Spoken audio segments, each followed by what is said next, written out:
নমস্কার, এসকেআর online YouTube চ্যানেলে তোমাদের প্রত্যেককে স্বাগত। অন্নপূর্ণা যোজনার তৃতীয় কিস্তি অলরেডি দেওয়া শুরু হয়ে গেছে, 17 তারিখ থেকে দেওয়া শুরু হয়ে গেছে। আশা করি প্রচুর সংখ্যক প্রার্থী ইতিমধ্যে 3,000 টাকা করে তাদের ব্যাংকের অ্যাকাউন্টে পেয়ে গেছে। টাকা এই পুরো মাস অর্থাৎ আগস্ট মাসের 30 তারিখ পর্যন্ত কিন্তু 3 নম্বর কিস্তি দেওয়া হচ্ছে। এই পুরো মাসে কিন্তু টাকা দেওয়া হচ্ছে, তবে 90% আবেদনকারী 20 আগস্টের মধ্যে টাকা পেয়ে যাবে। 17 তারিখে, 18 তারিখে, 19 তারিখ এবং 20 তারিখের মধ্যেই কিন্তু 90% আবেদনকারী টাকা পেয়ে যাবে। তো ভিডিওটি সম্পূর্ণ দেখো। এই অন্নপূর্ণা যোজনার প্রত্যেকটা অফিসিয়াল যেগুলো আপডেট প্রত্যেকটা আমি তোমাদের সামনে তুলে ধরবো। আশা করি প্রত্যেকটা বিষয় তোমাদের ক্লিয়ার হয়ে যাবে, কারা 30 তারিখের মধ্যে টাকা পাবে এবং কারা 20 তারিখের মধ্যে টাকা পাবে এবং কারা কারা টাকা পাচ্ছে না, এবং যারা যোগ্য প্রার্থী যদি তাদের ব্যাংকের অ্যাকাউন্টে টাকা না আসে সেক্ষেত্রে তাদের করণীয় কী, এবং যাদের ফর্ম বাতিল হয়ে গেছে তাদের কী কারণে বাতিল হয়েছে কী করে তোমরা জানবে, প্রত্যেকটা বিষয়ে তোমরা এই ভিডিওতে জানতে পারবে। তো ভিডিওটি অত্যন্ত গুরুত্বপূর্ণ, প্রত্যেকটা বিষয়ে A to Z ক্লিয়ার করব। তো ভিডিওটি অবশ্যই সম্পূর্ণ দেখো। আশা করি অন্নপূর্ণা যোজনার আর কোনো প্রশ্ন কিন্তু তোমাদের থাকবে না।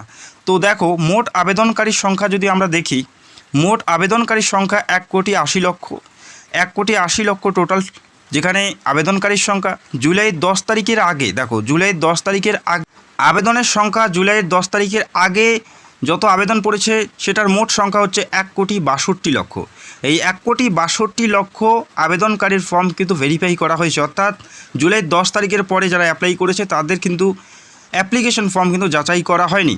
10 তারিখের আগে যারা অ্যাপ্লাই করেছে তাদেরই ফর্ম যাচাই করা হয়েছে এবং যাচাই পর্ব শেষ হয়েছে, যেখানে 1,45,00,000 প্রার্থী কিন্তু যোগ্য, 1,45,00,000 প্রার্থী যোগ্য এবং বাকি যে সংখ্যাটা সেটা কিন্তু রিজেক্টেড করা হয়েছে। তো ভিডিওটি দেখো, এই যে রিজেক্টেড কেন করা হয়েছে সেটা জানবে, এবং যারা 10 তারিখের পরে অ্যাপ্লাই করেছে যে সংখ্যাটা দাঁড়াচ্ছে তাদের ভেরিফিকেশন কবে হবে এবং তারা কবে টাকা পাবে, এবং যারা বাতিল হয়ে গেছে তাদের করণীয় কী থাকবে, এবং যদি যোগ্য প্রার্থী হয়েও যদি ব্যাংকে টাকা না আসে তাদের ক্ষেত্রে করণীয় কী, প্রত্যেকটা বিষয়ে এই ভিডিওতে রয়েছে। আশা করি প্রত্যেকটা উত্তর তোমরা এই একটি মাত্র ভিডিওর মাধ্যমে পেতে চলছো। যাচাইয়ের পর ফর্ম বাতিল করা হয়েছে 17 লক্ষ আবেদনকারীর নাম, ফর্ম বাতিল হয়েছে অর্থাৎ নাম বাতিল করা হয়েছে 17 লক্ষ, এবং এখনও যাচাই প্রক্রিয়া হয়নি 18 লক্ষ আবেদনকারী, যেখানে 18 থেকে 20 লক্ষর কাছাকাছি হবে। এখনও কিন্তু তাদের অ্যাপ্লিকেশন আন্ডার ইনকোয়ারি অথবা আন্ডার প্রসেস, আন্ডার ভেরিফিকেশনে কিন্তু এখনও যায়নি। তো তাদের অ্যাপ্লিকেশন কবে ভেরিফাই করা হবে, তারা কবে টাকা পাবে, এবং যদি কোনো যোগ্য প্রার্থী এই অন্নপূর্ণা যোজনায় নাম বাতিল হয়ে যায় তাদের করণীয় কী থাকবে, প্রত্যেকটা বিষয় A to Z ক্লিয়ার করছে। তো চ্যানেলটাকে সাবস্ক্রাইব করে রাখবে, আর তোমরা কবে অ্যাপ্লাই করছো অবশ্যই তোমরা কমেন্ট করে জানাবে। কী কারণে ফর্ম বাতিল হয়েছে সেটা তোমরা প্রথমে দেখে নাও। আধারের সাথে নামের মিল নেই, প্রচুর সংখ্যক প্রার্থী এমন আছে যাদের আধারের সাথে নামের কিন্তু কোনো মিল নেই, যে নামে অ্যাপ্লাই করেছে সেই নামের সাথে আধার কার্ডের নাম বা আধার কার্ডের তথ্যের কোনো মিল, এই সংখ্যাটা কিন্তু অনেক বেশি, যেখানে আধারের সাথে প্রার্থীর নামের কোনো মিল নেই এবং ফর্মে দেওয়া তথ্য ভুল, অনেকেই ভুল তথ্য দিয়ে ফর্ম ফিল আপ করেছে, যার কারণে কিন্তু ফর্ম পুরোপুরি বাতিল করা হয়েছে। এবং আবেদনকারী যদি একজন সরকারি চাকরিজীবী হয়ে থাকে, ICDS ওয়ার্কার বা আশাকর্মী বা সিভিক হয়ে থাকে, সেক্ষেত্রেও আবেদন প্রক্রিয়া বাতিল হবে। পরিবারটি যদি ইনকাম ট্যাক্স প্রদান করে, সেক্ষেত্রে যদি কোনো পরিবার ইনকাম ট্যাক্সের আওতায় আছে সেই পরিবারের কোনো মহিলাই কিন্তু এই প্রকল্পের জন্য অ্যাপ্লিকেবল বা যোগ্য হবে না। তো আশা করি বুঝতে পারলে। এবং আবেদনকারীর মাসিক ইনকাম যদি 10,000 টাকার ঊর্ধ্বে হয়, যিনি আবেদন করেছেন ওনার যদি মান্থলি ইনকাম 10,000 টাকার ঊর্ধ্বে হয়, সেক্ষেত্রে কিন্তু অন্নপূর্ণা যোজনার টাকা পাওয়া যাবে না। এবং বাকি যে সমস্ত নিয়মগুলো আমরা দেখেছি, 3টি রুম বা 3টি ঘর, সেগুলো কিন্তু পুরোপুরি তুলে দেওয়া হয়েছে। যাদের নাম ইতিমধ্যে এর আগের কিস্তিতে বা আগের মাসে যাদের নাম বাতিল হয়ে গেছে, 3টি রুমে যারা টিক করেছে বা 3টি পাকা রুম আছে, এভাবে যারা ফর্ম ফিল আপ করেছে, যাদের বাতিল হয়েছে তাদের কিন্তু আবারও নতুন করে তাদের অ্যাপ্রুভ দেওয়া হয়েছে এবং তারা কিন্তু এই মাসে টাকা পাচ্ছে। এছাড়াও যাদের জমির জন্য ফর্ম বাতিল হয়ে গেছে তারাও কিন্তু টাকা পাবে, যারা গ্রাম এরিয়া থেকে বসবাস করে তারা কিন্তু প্রত্যেকেই টাকা পাবে। এর বাইরে কিন্তু আর কোনো নিয়মের আওতায় কিন্তু রাখা হচ্ছে না। তো আশা করি বুঝতে পারলে। এবং যাদের বাতিল হয়ে গেছে, কী কারণে বাতিল হলো সেটা তোমরা কী করে জানবে, সেটা জানার জন্য খুব তাড়াতাড়ি রাজ্য সরকার একটি নতুন পোর্টাল চালু করছে, যেটা অভিযোগ পোর্টাল।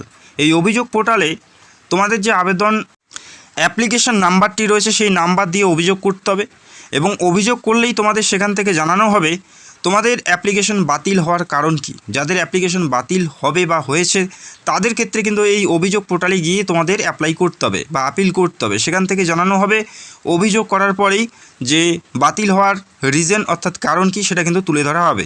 এবং যদি যোগ্য প্রার্থী হয়, সেই অভিযোগ করার পরে যদি দেখা যায় সেই প্রার্থী যোগ্য, টাকা পায়নি, তবে সেটা কিন্তু ব্লক প্রশাসন পদক্ষেপ নেবে এবং যে কারণে ফর্মটি বাতিল হয়েছে সেটা সলভ করে কিন্তু অন্নপূর্ণা ভাণ্ডারের আওতায় নেওয়া হবে যদি যোগ্য প্রার্থীর নাম বাতিল হয়।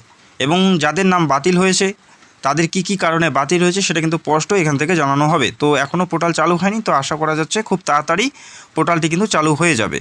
তো এরপরে দেখে নিচ্ছি এরপরে কি বলা আছে। দেখো, যারা 10ই জুলাইয়ের পর আবেদন করেছে তাদের ভেরিফিকেশন কবে হবে? দেখো, যারা 10ই জুলাইয়ের পর আবেদন করেছে, যেখানে 18 থেকে 20 লক্ষ প্রার্থী কিন্তু এখনও তাদের ভেরিফিকেশন হয়নি, তাদের ভেরিফিকেশন হচ্ছে 30শে সেপ্টেম্বর। 30শে সেপ্টেম্বরের মধ্যেই কিন্তু তাদের ভেরিফিকেশন কমপ্লিট হচ্ছে। 30শে সেপ্টেম্বরের মধ্যে তাদের ভেরিফিকেশন কমপ্লিট হচ্ছে এবং কমপ্লিট হওয়ার পরে পরবর্তী ধাপে কিন্তু তারা টাকা পাবে। বোঝা গেল? তো যারা 10ই জুলাইয়ের পর অ্যাপ্লাই করেছে, যেখানে কিন্তু বেশ একটা বড় সংখ্যা, যেখানে 20 লক্ষের কাছাকাছি এখনও ভেরিফাই হয়নি, সেই সমস্ত ফর্মগুলো 30শে সেপ্টেম্বরের মধ্যে ভেরিফাই হবে এবং পরবর্তী ধাপের জন্য কিন্তু তারা এলিজিবল হবে, যারা যোগ্য প্রার্থী। তো যারা তোমরা 10ই জুলাইয়ের পর অ্যাপ্লাই করেছো, টেনশন নেওয়ার কোনো কারণ নেই। অবশ্যই তোমাদের অ্যাপ্লিকেশনগুলো যাচাই হবে, আর যদি যোগ্য হও সেক্ষেত্রে অবশ্যই টাকা পাবে। টেনশন নেওয়ার কোনো কারণ নেই। অনেকে তোমরা মনে করছো যে আমরা টাকা পাবো না, হয়তো না, অবশ্যই তোমরা টাকা পাবে, যেহেতু তোমাদের অ্যাপ্লিকেশন স্ট্যাটাস এখনও কিছু শো করছে না। তো আশা করা যাচ্ছে সেপ্টেম্বর মাসের মধ্যে কমপ্লিট হবে এবং পরবর্তী ধাপের জন্য কিন্তু তোমরা এলিজিবল হবে যদি যোগ্য প্রার্থী হয়ে থাকো। তো আশা করি তোমরা বুঝতে পারলে। তো টেনশন নেওয়ার কোনো কারণ নেই। অনেকে তোমরা মনে করছো টাকা আসবে না, অনেকে তোমরা কমেন্ট করছো, তো সেটা ক্লিয়ার করে দিলাম।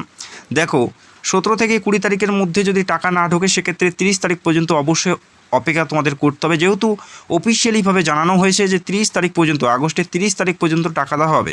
সেক্ষেত্রে 30 তারিখ পর্যন্তই কিন্তু অপেক্ষা তোমাদের করতে হবে। একই দিনে বা একইবারে সবার টাকা ঢুকবে তেমন কোনো ব্যাপার নেই। অনেক ক্ষেত্রে দেখা যায় ব্যাংকিং সার্ভার সমস্যা হয়, অনেকের ক্ষেত্রে ব্যাংকের সার্ভার সমস্যা হয়। যদি সব কিছু ঠিকঠাক থাকে সেক্ষেত্রে 17 থেকে 20 তারিখের মধ্যেই টাকা পাবে। যদি একটু সমস্যা হয় সেক্ষেত্রে তোমরা 30 তারিখের মধ্যেই টাকা পেয়ে যাবে। তো 90% প্রার্থীর কিন্তু টাকা এই 20 তারিখের মধ্যেই ঢুকে যাবে।